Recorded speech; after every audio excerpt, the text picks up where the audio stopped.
Subscribe कीजिए favourite गुरु channel को और देखते रहिए लेटेस्ट एजुकेशनल वीडियोस। नमस्कार दोस्तों, स्वागत है आप सभी का आपके अपने YouTube चैनल फेवरेट गुरु में। आगे 2 टॉपिक पढ़ाए गए हैं। आशा करती हूँ कि आपने वो पढ़ लिए होंगे और उन्हें लिख भी लिया होगा और वापस रिवाइज भी कर लिया होगा। हम अपने अगले टॉपिक पर चलने से पहले मैं फिर बता दूं कि जो क्वेश्चन पूछे जाएंगे और जिन क्वेश्चंस का आपने आंसर दिया है उनके नाम हम वीडियो के अंत में या आगे जो है वो डिस्क्राइब करेंगे। उसके बाद एक रिक्वेस्ट कि चैनल जो है उसको सब्सक्राइब कर लें, बेल आइकन को दबाना न भूलें और वीडियो को ज़्यादा से ज़्यादा शेयर करें ताकि जो कंटेंट है वो स्प्रेड हो, नॉलेज जो है वो सबके पास पहुंचे। अब आज का जो टॉपिक है उस पर जाने से पहले मैं आपको एक एग्जांपल देना चाहूँगी। आपने एक मूवी देखी होगी या आपने कोई नॉवल पढ़ा होगा। उस नॉवल में क्या हुआ होगा कि जो एंड है वो आपको पहले बताया गया, या कोई मूवी थी उसमें एंड को पहले बताया गया कि जैसे आप ये एज्यूम करो कि जो हीरो है उस हीरो को पकड़ कर लेकर जा रहे हैं पुलिस वाले, और पुलिस वाले क्यों पकड़ के लेकर जा रहे हैं वो स्टोरी आपको धीरे धीरे बताई जाती है। बस वही हीरो जो है वो हमारा हीरो है, एक प्लांट या जो पादप है या कोई जो जीव है वो जीव हमारा क्या होगा, हीरो होगा।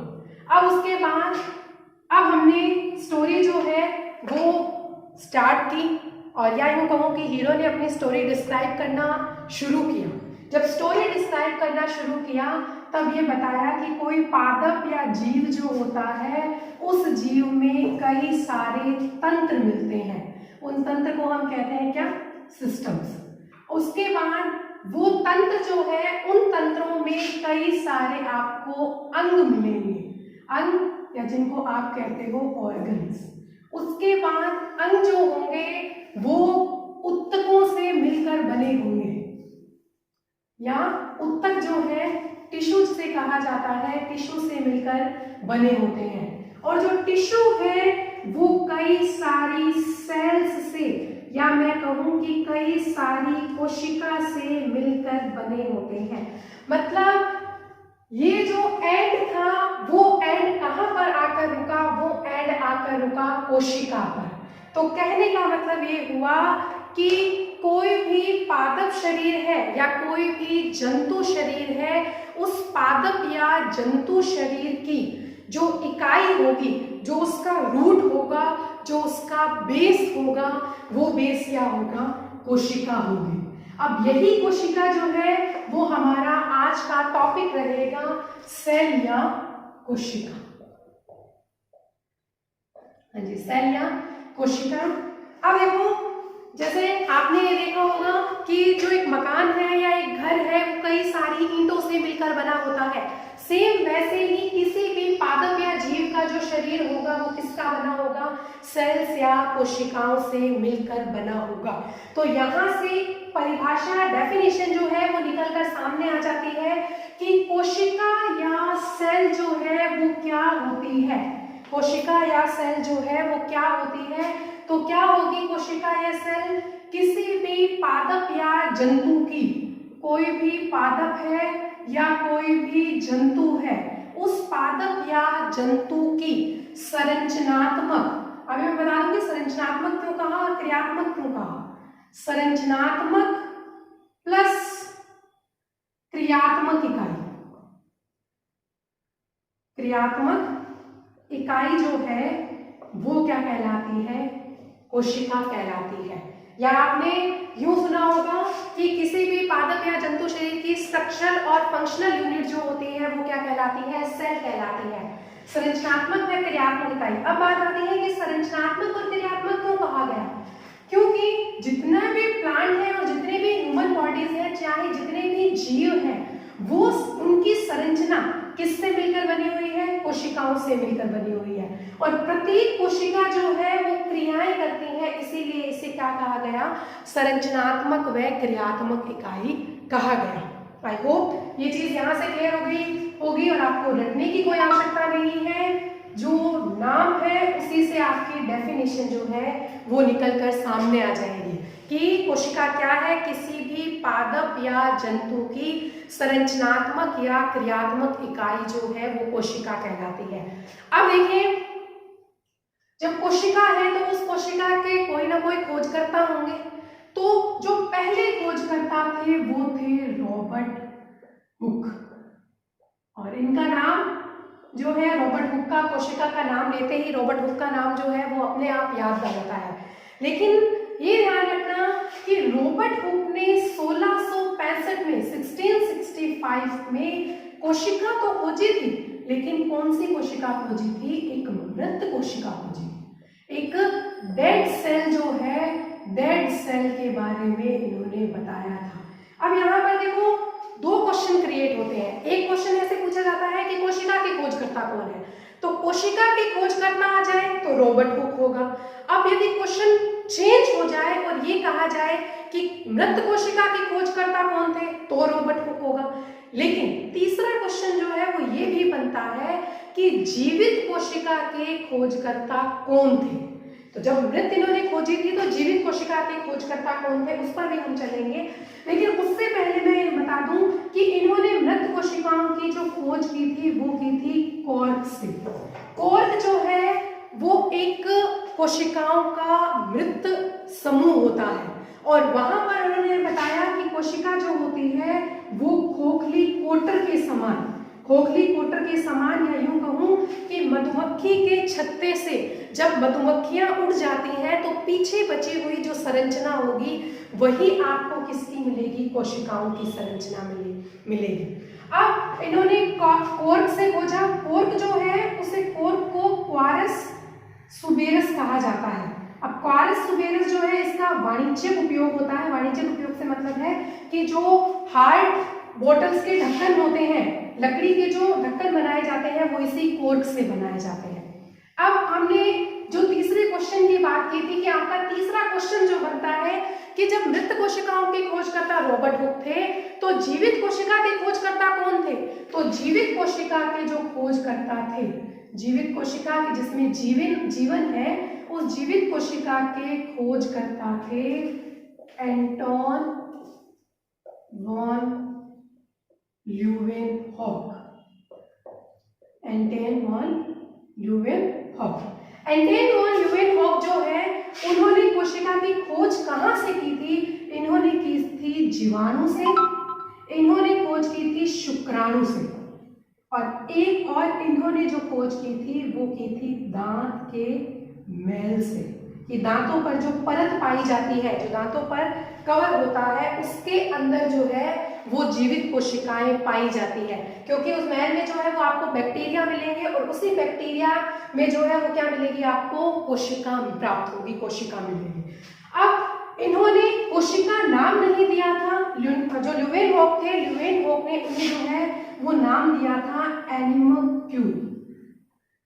एनिमक्यूल नाम दिया था ल्यूवेनहॉक ने, कोशिका नाम नहीं दिया था। लेकिन ये प्रतिपादित हो गया था कि जो जीवाणु है या जो दांत का मैल है, जो शुक्राणु है, उसके अंदर क्या पाई जाती है? जीवित कोशिकाएं पाई जाती हैं। तो यहाँ तक अपने तीन चीजें हमने पढ़ ली। पहली ये कि कोशिका की परिभाषा क्या है, दूसरा क्वेश्चन जो आपको बताया गया कि मृत कोशिकाओं के खोजकर्ता यदि पूछा जाए तो रॉबर्ट हुक, और तीसरा जो है वो आपको ये बताया गया कि जीवित कोशिकाओं के जो खोजकर्ता होंगे वो आपके बनेंगे ल्यूवेनहॉक। हाँ जी।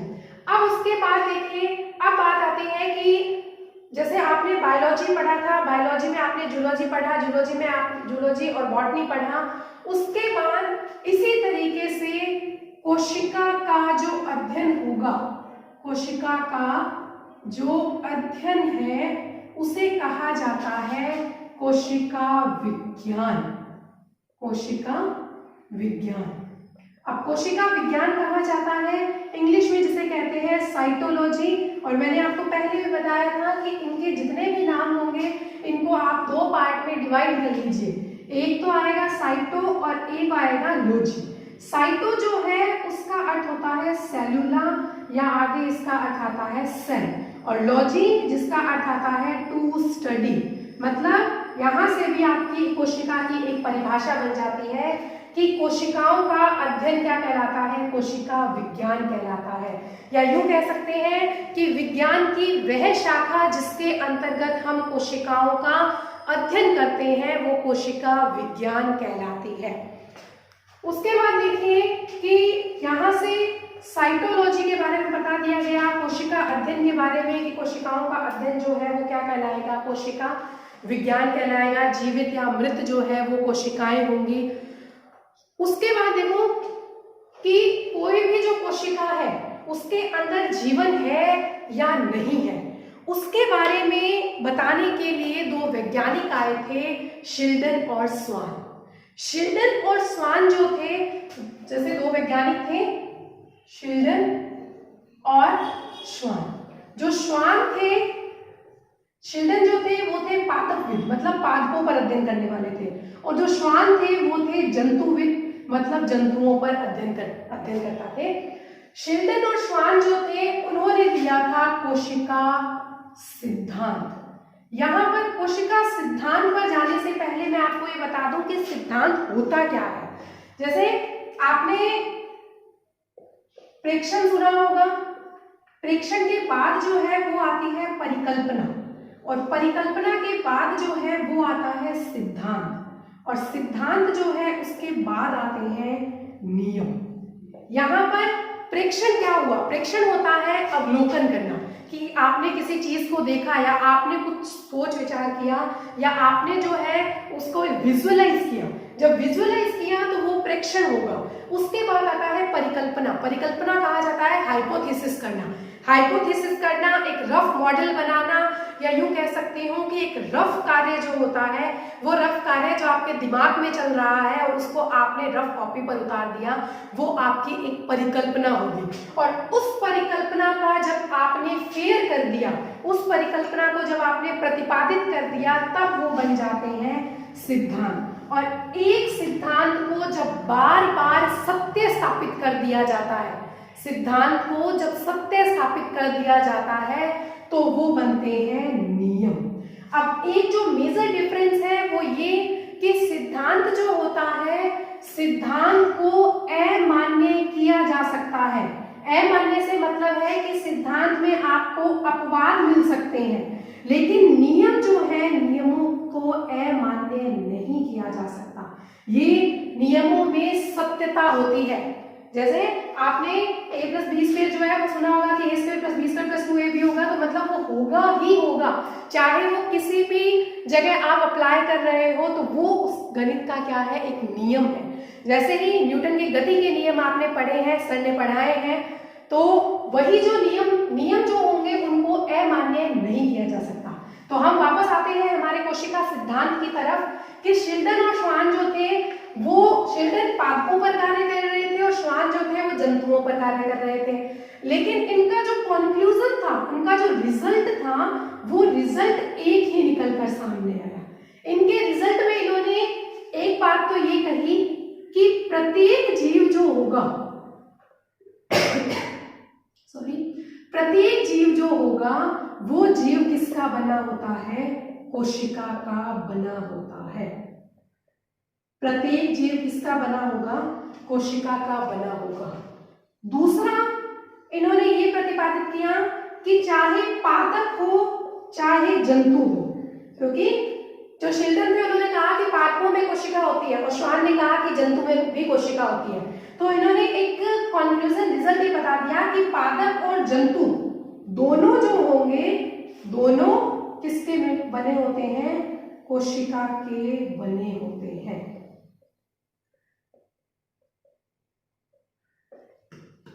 और तीसरा जो रिजल्ट इन्होंने दिया था, वो तीसरा ये रिजल्ट दिया था कि प्रत्येक जीव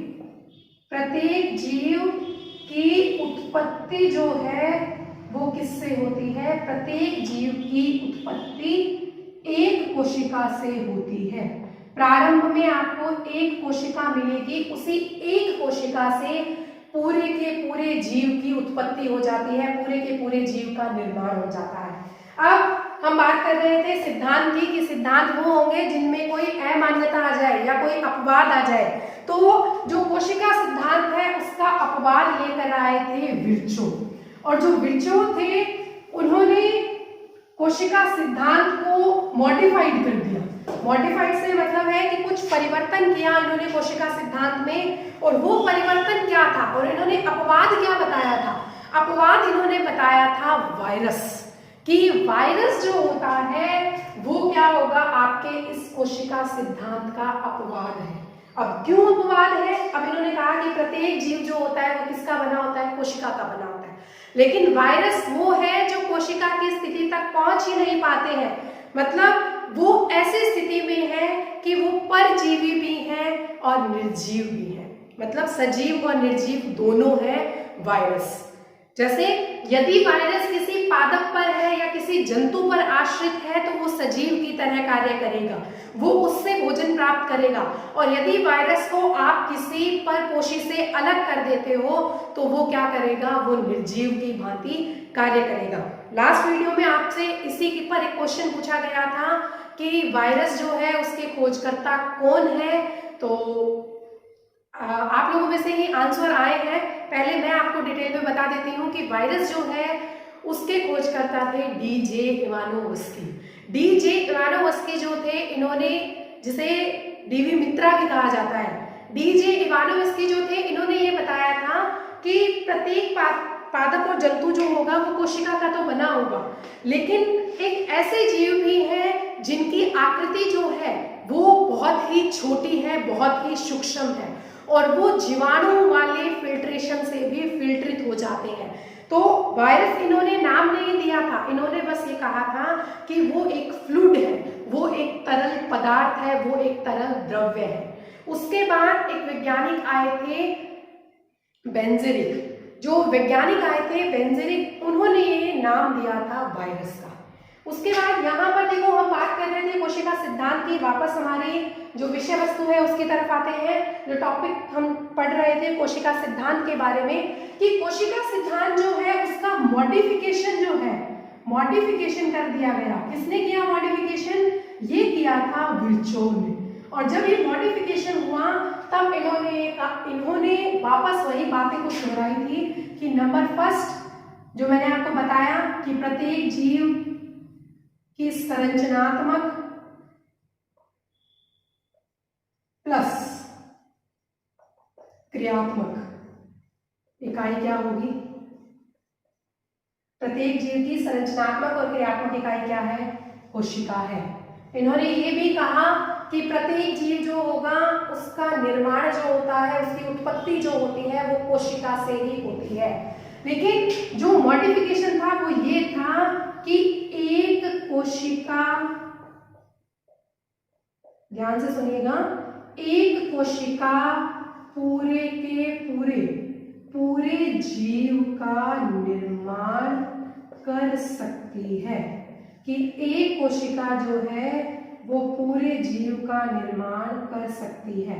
अब कैसे कर सकती है? वो जब हम कोशिका विभाजन पढ़ते हैं, कोशिका विभाजन का जब टॉपिक पढ़ेंगे तब हम इसको और डिस्क्राइबली बहुत इलॉबरेट तरीके से पढ़ेंगे कि एक कोशिका से पूरे जीव का निर्माण जो है वो कैसे हो सकता है, पूरी बॉडी का फॉर्मेशन कैसे हो सकता है।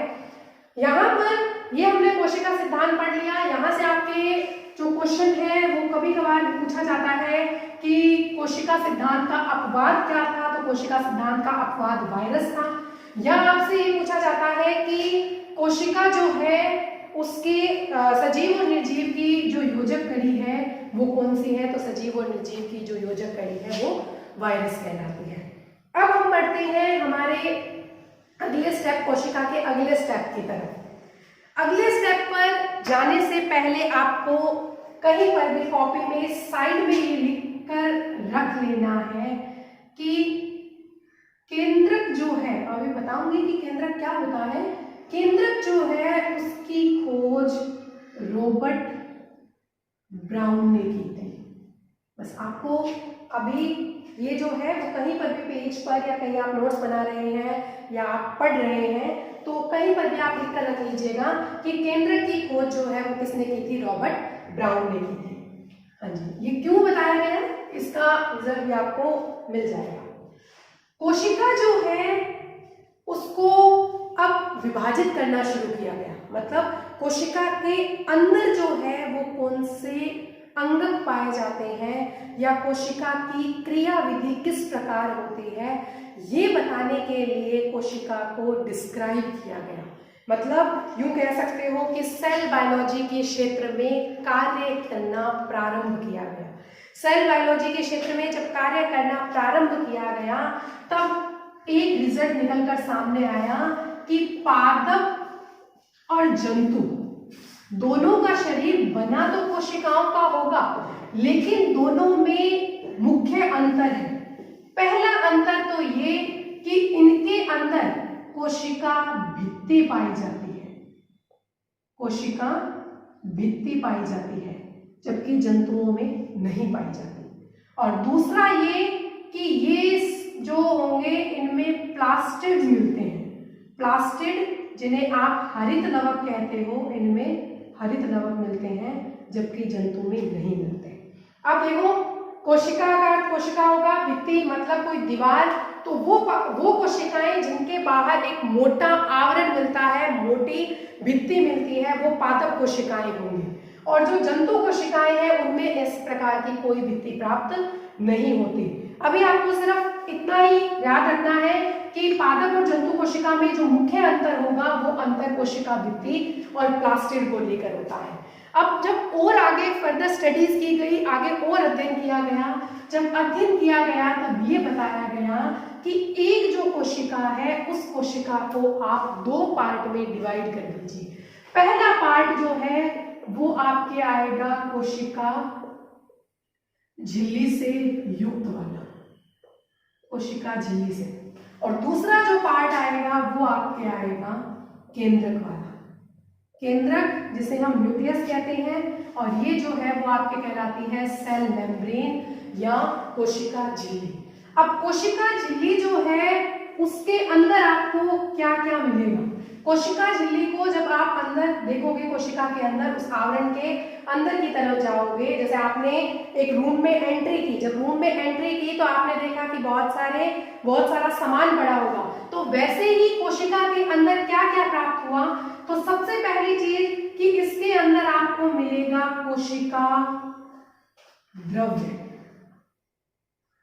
कोशिका द्रव्य। और क्या मिलेंगे आपको? और आपको मिलेंगे कोशिका अंग, या जिसे आप कोशिकांग कहते हो, या जिसे आप सेल ऑर्गेनल्स कहते हो। कोशिका द्रव्य जो होता है उस कोशिका द्रव्य जो है उसको फिर दो भागों में विभाजित किया जाता है। पहला ये कणिकीय, और दूसरा जो है उन्हें कहा जाता है अजैव पदार्थ। कणिकीय कोशिका द्रव्य जो ग्रेनुलर्स है, जिनमें छोटी छोटी कणिकाएं पाई जाती हैं उन्हें, और दूसरा जो है वो अजैव पदार्थ। अजैव पदार्थ जो है उसमें आपके जितने भी कार्बोहाइड्रेट्स हैं, जितना भी प्रोटीन है, जो भी आपके लिपिड्स हैं, जो स्टोर होता है फूड के फॉर्म में, फैट के फॉर्म में, या यूं कहूं कि जितने भी सोडियम, पोटेशियम, कैल्शियम, जितने भी मैग्नीशियम, ये आपके जो आयन है वो आयन क्या होंगे? आपके अजैव पदार्थ में आएंगे। अब कणिकीय पदार्थ जो है, कणिकीय पदार्थ को कहा जाता है हाइलोप्लाज्म। एक बार हम फिर आते हैं अपनी कोशिका द्रव्य की तरफ। देखो कोशिका द्रव्य जो है उसे कहा जाता है साइटोप्लाज्म, और जो केंद्रक है, केंद्रक के अंदर जो द्रव्य मिलता है उस द्रव्य को कहा जाता है क्या? Nucleoplasm, nucleoplasm. अब यहां पर देखिएगा कि जब साइटोप्लाज्म क्या है? कोशिका द्रव्य, प्लस न्यूक्लियोप्लाज्म क्या है? केंद्रक का द्रव्य, मतलब केंद्रक में जो भी पदार्थ पाए जाते हैं वो। जब ये दोनों मिल जाते हैं तब वो कहलाता है जीव द्रव्य, या उसे कहा जाता है प्रोटोप्लाज्म। अब यहां से एक क्वेश्चन आपसे पूछ रही हूं कि साइटोप्लाज्म, न्यूक्लियोप्लाज्म और प्रोटोप्लाज्म, तीनों ही द्रव्यों में जैव कौन सा है, अजैव कौन सा है? जैसे ऑप्शन बनाए जाए तो ये बनेंगे, क्या तीनों जैव है? तीनों अजैव है, 2 जैव है, 1 अजैव है, या 1 जैव है, 2 अजैव है। तो आपको जो है वो इसका आंसर जो है वो कमेंट बॉक्स में डालना है कि तीनों के क्या फीचर्स है या कौन सा जैव और अजैव है। हाँ, और यदि आपको शॉर्ट ट्रिक में याद करना है तो ये याद कर लीजिएगा कि C+N = P, कि C और N जो है वो मिलकर P बनाते हैं। क्योंकि यहाँ पर कुछ स्टूडेंट्स कंफ्यूज हो जाते हैं कि प्रोटोप्लाज्म या जीव द्रव्य किसे कहा है और साइटोप्लाज्म किसे कहा है, न्यूक्लियोप्लाज्म किसे कहा है। तो ये ध्यान रखना कि जब 2 जुड़ेंगे तब P बनेगा, और वैसे भी ABCD से देखोगे तो P बाद में आएगा, C और N जो है वो पहले आएंगे। यहाँ से आपने एक छोटा सा व्यू देख लिया कि जो कोशिका द्रव्य होगा उसको कणिकीय पदार्थ को हाइलोप्लाज्म कहते हैं और अजैव पदार्थ पाया जाता है। हमारा जो दूसरा क्लासिफिकेशन था, जो दूसरा हमने बांटा था कोशिका अंगक। कोशिका अंगक जो है उसको फिर 3 भागों में बांटा जाता है। कोशिका अंगक को फिर 3 भागों में बांटा जाता है, जिसे हम कोशिकांग जो है यूं कह सकते हो। कौन कौन से हैं वो 3 भाग? वो कोशिका अंग जिनमें दोहरी झिल्ली पाई जाती है, दोहरी झिल्ली, या जिसे हम कहते हैं डबल मेम्ब्रेन। डबल मेम्ब्रेन वो जिसमें एकल झिल्ली पाई जाती है, और वो जिसमें झिल्ली नहीं पाई जाती या जो झिल्ली विहीन है, वो कौन से कोशिकांग है? एकल मेम्ब्रेन मतलब यूनिट मेम्ब्रेन, और झिल्ली विहीन मतलब मेम्ब्रेन लेस जो ऑर्गेनल्स हैं उनकी। अब डबल मेम्ब्रेन जो है, यदि आप कोशिका अंग की बात करोगे तो आपको देखो यहाँ पर आपको अलग अलग वेरिएशंस देखने को मिलते हैं। कुछ बुक्स जो है वो केंद्रक को भी इसमें सम्मिलित करती है, जबकि कुछ बुक्स जो है वो ये बताते हैं कि प्लास्टिड जिसे हमने कहा था हरित लवक, जो कि एक पादप कोशिका की पहचान है, और दूसरा जो है वो है माइटोकॉन्ड्रिया। माइटोकॉन्ड्रिया और यूनिट मेम्ब्रेन जो होंगे, यूनिट मेम्ब्रेन मतलब एकल झिल्ली वाले जो है, उसमें सबसे पहला नाम आता है लाइसोसोम का, दूसरा नाम आता है अंतःप्रद्रव्य जालिका, जिसे शॉर्ट में आप ER कह सकते हो, एंडोप्लाज्मिक रेटिकुलम। उसके बाद ग्लाइऑक्सिसोम, उसके बाद परऑक्सिसोम,